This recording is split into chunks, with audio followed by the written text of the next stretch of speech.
Shalom Aleihim, Bisem Yeswah Hamasyah. Salam sejahtera di dalam nama Tuhan Yesus Kristus. Saya Pendeta Henry Tandianta, Master of Bibliology Study.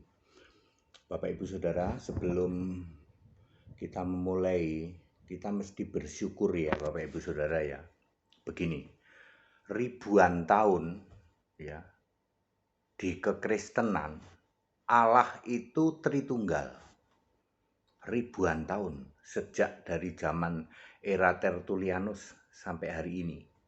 Tapi kita bersyukur Alkitab tetap menulis Allah itu Esa.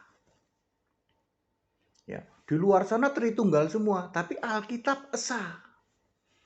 Di luar sana Allah itu 3 tapi 1. Tapi kita bersyukur Alkitab menulis Allah itu 1. Ya, ribuan tahun di luar sana Allah itu pribadi. Ada pribadi ke-1, pribadi kedua, pribadi ketiga. Kita bersyukur Alkitab menulis Allah itu roh. Di luar sana selama ribuan tahun Allah itu Bapa, Anak, Roh Kudus, Tritunggal, Maha Kudus. Tetapi puji Tuhan Alkitab menulis Allah itu Yesus Kristus. Jadi kita harus bersyukur Bapak Ibu Saudara. Makanya saya apapun ya, mau dimaki-maki apapun ya, saya tetap memberitakan apa yang di Alkitab. Ya. Saya 35 tahun disesatkan oleh penyesatan itu ya. Jadi saya sudah melaksanakan pemberitaan ini 4 tahun lalu ya. Belum sih, masih beberapa hari lagi. Tanggal 18 Mei baru 4 tahun. Ya. Jadi kita harus bersyukur. Ternyata hiruk pikuk kekristenan di luar sana, kita masih beruntung, masih puji Tuhan. Alkitab nulis yang benar. Allah itu 1, Allah itu roh, Tuhan itu roh, ya. Allah yang esa, ya.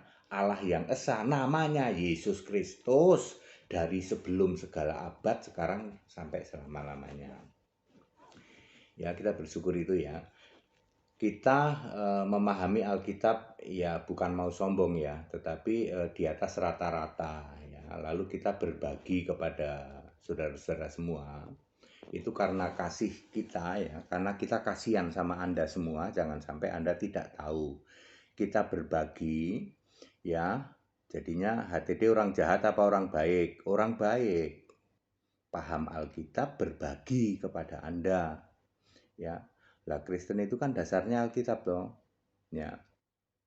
Udah gitu mengajak saudara-saudara untuk ikut sekolah Alkitab dengan kewajiban yang punya berkat membantu bersubsidi silang dengan yang berkekurangan. Jadi sistem sekolah kita itu yang mampu bayar ya bayar, yang nggak mampu ngomong aja kami nggak mampu Pak, persembahan sukarela. Lo enak toh, kurang baik apa HTD?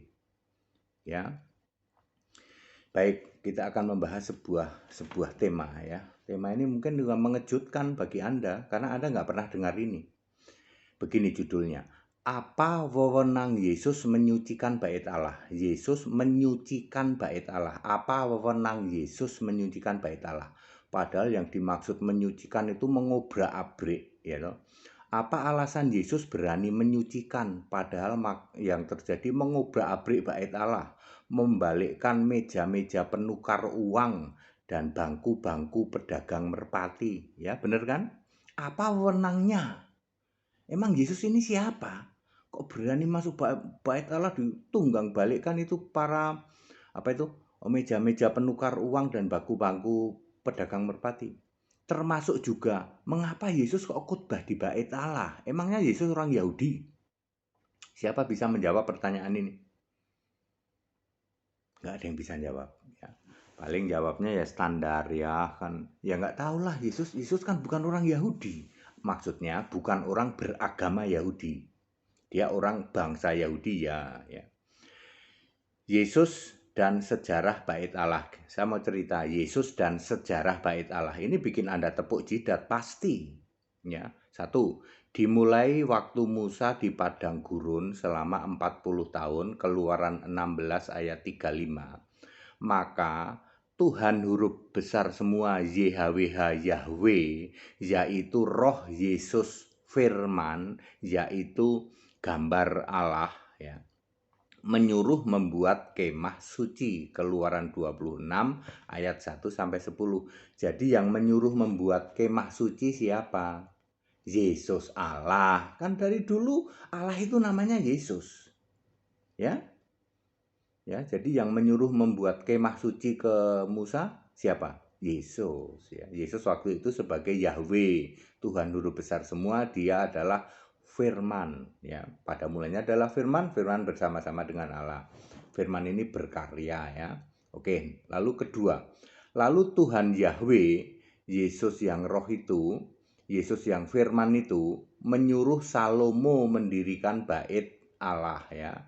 Sering disebut bait Allah ke-1 di dalam 1 Raja-Raja 6 ayat 1 sampai 5. Akhirnya bait Allah Salomo ini dihanguskan, dirobohkan oleh Nebukadnezar.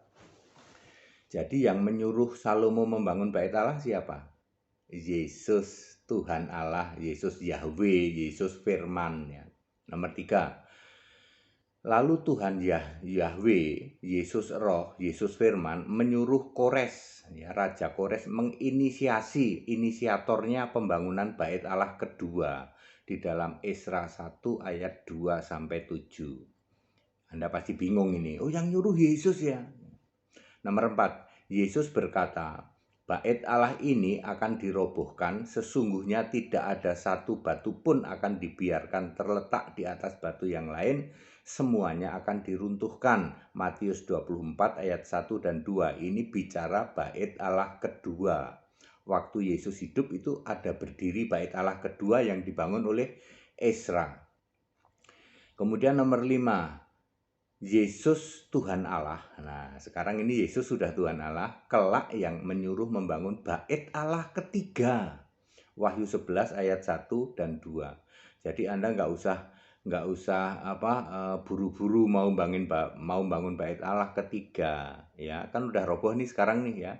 Nanti yang membangun bait Allah ketiga yang nyuruh Yesus Tuhan Allah, anak domba, ya. Nomor 6, Yesus pernah debat bertanya jawab dengan alim ulama Yahudi. Lukas 2 ayat 49. Untuk pertama kalinya Yesus berkata, aku harus berada di dalam rumah Bapakku. Maksudnya bait Allah. Maksudnya rumah Allah. Matius 12 ayat 4 itu rumah Allah, ya. Nomor 7, Yesus berkhotbah mengajar di bait Allah. Lukas 20 ayat 1, bahkan membaca Alkitab juga, Lukas 4 ayat 16. Jadi clear, Yesus itu yang menyuruh membangun bait Allah sejak dari era tabernakel atau kemah suci sampai nanti bait Allah ketiga. Sekarang kan baru bait Allah kedua sudah dirobohkan tahun 70 oleh Romawi di bawah Jenderal Titus, kan. Ya, karena Yesus berkata begini, ini akan dirobohkan, sesungguhnya tidak ada satu batu pun akan dibiarkan terletak di atas batu yang lain, semuanya akan diruntuhkan. Matius 24 ayat 1 dan 2. Itu Yesus dengan bait Allah. Nah, itu sejarahnya seperti itu. Jadi Anda jangan kaget, yang nyuruh Salomo bangun bait Allah siapa? Yesus. Pak, itu kan Tuhan Allah, itu bukan Yesus. Sudahlah, itu Anda terlalu primitif pengetahuannya. Ini Henry Tandianta yang sudah paham Alkitab di atas rata-rata berbagi kepada Anda. Orang baik berbagi pengetahuan kepada Anda. Jangan Anda ngotot dengan pengetahuanmu yang primitif, ya. Yang bangun bait Allah pertama itu Salomo atas suruhan Yahweh. Nah, itu primitifnya kamu. Kamu nggak tahu bahwa Yahweh, Tuhan huruf besar semua, YHWH adalah Yesus. Yesus sebagai firman, Yesus sebagai gambar Allah. Ya, kalau Anda sudah paham ini mudah sekali, ya toh. Oke, itu hubungannya Yesus dengan Bait Allah. Jadi sejak tabernakel Bait Allah ke-1, kedua, dan nanti Bait Allah ketiga yang nyuruh membangun Yesus. Bait Allah ketiga dalam rangka kerajaan 1000 tahun. Sekarang Yesus dan wewenangnya terhadap Bait Allah. Nah, Anda kan nanya, emang Yesus punya wewenang apa kok menyucikan Bait Allah? Udah gitu sering khotbah lagi di Bait Allah. Satu, Yesus yang punya wewenang membangun rumah Allah. Tadi sudah diceritakan sejak kemah suci, Bait Allah ke-1, Bait Allah kedua, dan Bait Allah ketiga. Yang punya wewenang membangun itu Yesus. Lalu nanti dia akan menyuruh orang tentu saja, ya. Ya, memakai orang-orang untuk membangun Bait Allah, ya. Wewenangnya itu dari sejak tabernakel sampai nanti Bait Allah ketiga. Bait Allah ketiga belum dibangun. Nomor 2, Yesus yang punya wewenang dan mengizinkan Bait Allah dihancurkan. Bait Allah pertama dihancurkan oleh Nebukadnezar, Nebuzaradan tepatnya. Nebukadnezar mengutus Nebuzaradan, ya. Lalu menghancurkan Bait Allah pertama. Lalu Bait Allah kedua, ya, menjadi kenyataan dihancurkan pada tahun 70 Masehi oleh Romawi di bawah Jenderal Titus. Jadi Matius 24 ayat 1 dan 2 menjadi kenyataan. Hari ini Bait Allah nggak ada, tinggal temboknya itu sepotong, itu tembok luar itu juga, ya. Terus 3, Yesus punya wewenang menyucikan Bait Allah. Matius 21 ayat 12, ya. Ya, yang apa itu, menjungkir balikkan meja-meja penukar uang dan bangku-bangku penjual merpati. Kok Yesus punya wewenang? Punya. Ya, ini dia yang paling nancep, ya. Yesus berkata di dalam Matius 12 ayat 6, di sini ada yang melebihi Bait Allah. Maksudnya apa?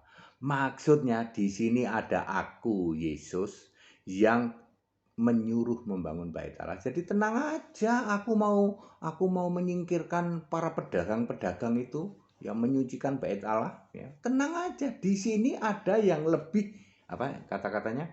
Sebentar ya, supaya saya nggak salah kata-katanya. Di sini mana ya Bait Allah tadi?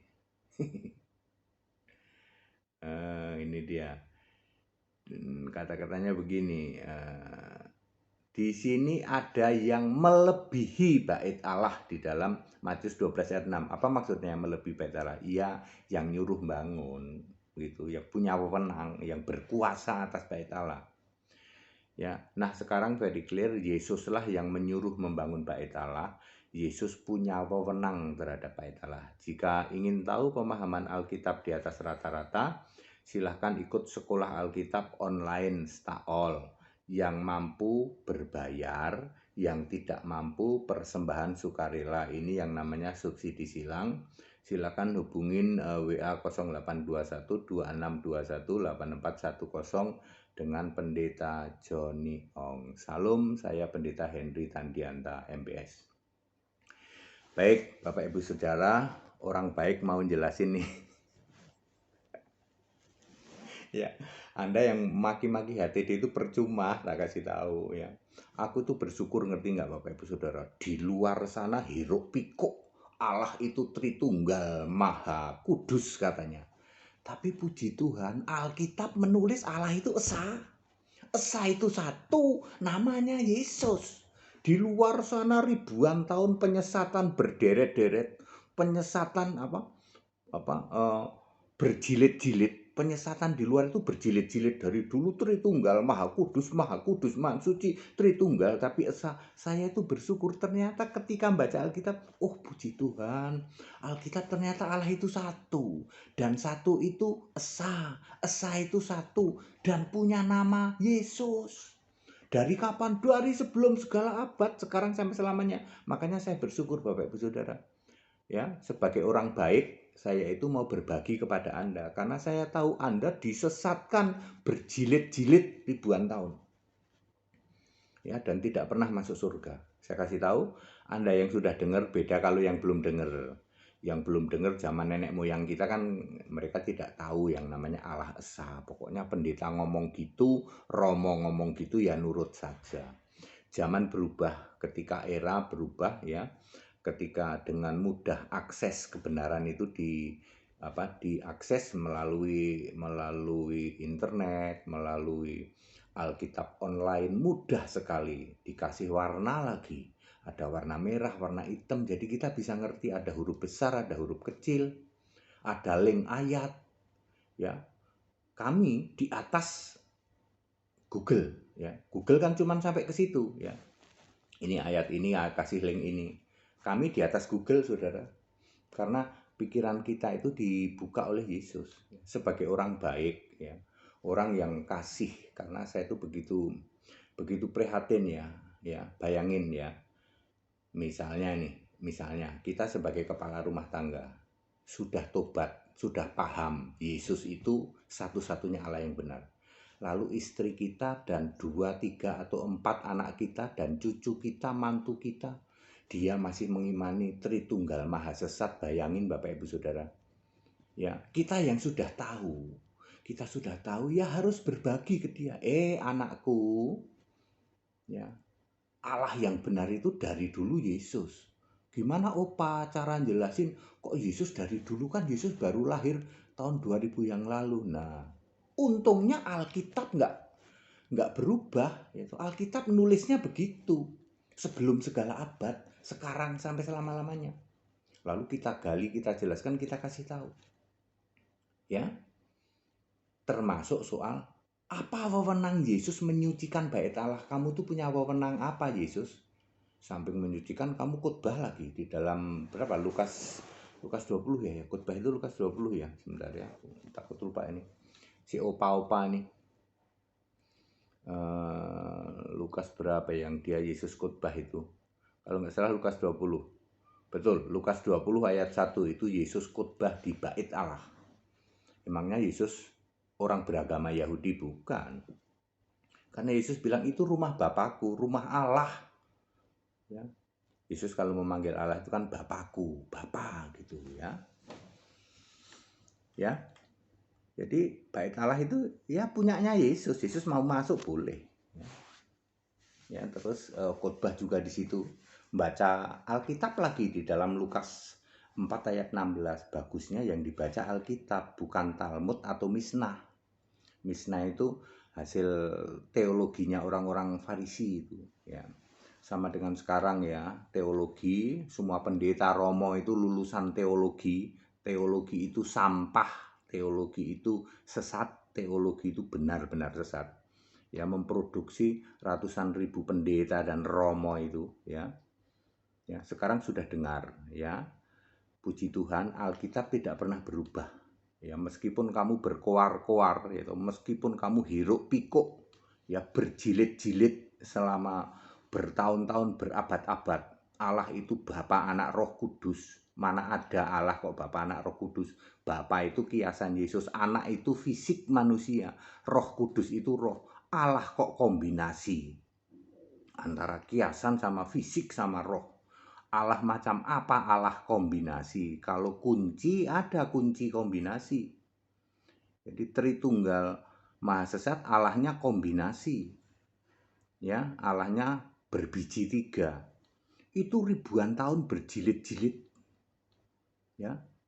Sekarang ya ada orang baik yang mau menjelaskan, ya.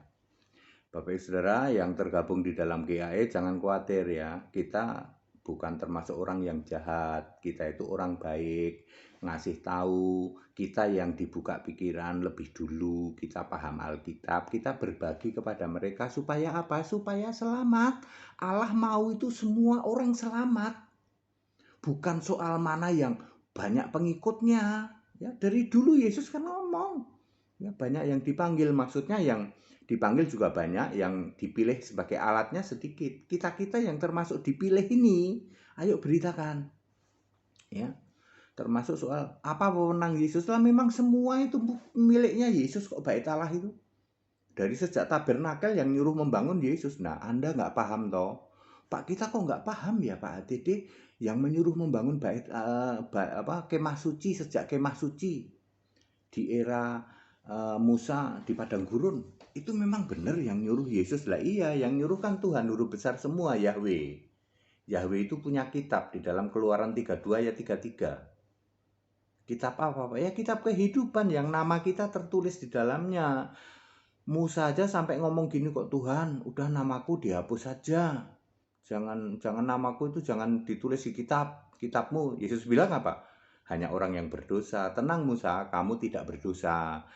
Ya, namamu tidak akan kuhapus dari kitab kehidupan. Tuh, Musa ketemu sama Allah, ya Tuhan Yahweh. Yahweh itu punya kitab. Siapa itu? Wahyu 21 ayat 27, Wahyu 20 ayat 15. Kitab kehidupan. Nama kita tertulis di situ. Syaratnya harus percaya Yesus Kristus satu-satunya Allah yang benar, lalu dibaptis, ya, pertahankan sampai mati. Tidak boleh balik ke kubangan, nggak boleh. Meskipun Anda menyeh-menyeh ya toh. Tenang Pak, ini kan cuma ngikut Paskah. Tenang Pak, ini kan cuma menyembah Bapa dalam nama Yesus. Aku tetap beriman pada Yesus, tapi yang ngikutlah Pak, Bapa dalam nama Yesus. Ngikut sinode Pak, ngikut sinode. Ya, ya, yang suam-suam kuku kayak gitu apa? Dimuntahkan Allah. Wahyu 3 ayat 16. Jadi jangan ikut hegemoni ya. Jangan ikut, yang penting banyak pengikut Pak ya. Yesus nggak cari yang banyak pengikut, Yesus cari yang mau selamat. Dan Allah mau semua selamat. 1 Timotius 2 ayat 4 ya. 1 Timotius 2 ayat 4 betul. Ya. Yesus punya wewenang untuk menyucikan bait Allah ya. Yesus juga punya kuasa ya, karena di sini ada yang melebihi bait Allah. Clear? Ikut sekolah Alkitab ya, yang mampu berbayar ya, ada biayanya, yang tidak mampu sukarela. Nanti kalau gratis itu tidak mendidik ya, sukarela saja ya. Segala hormat kemuliaan untuk Yesus Kristus, satu-satunya Allah yang benar. Ya, tetap bersama saya orang baik. Orang baik yang mau berbagi, yang sudah tahu kebenaran Alkitab, berbagi ya. Kembali ke Alkitab ya, begitu. Haleluya, amin.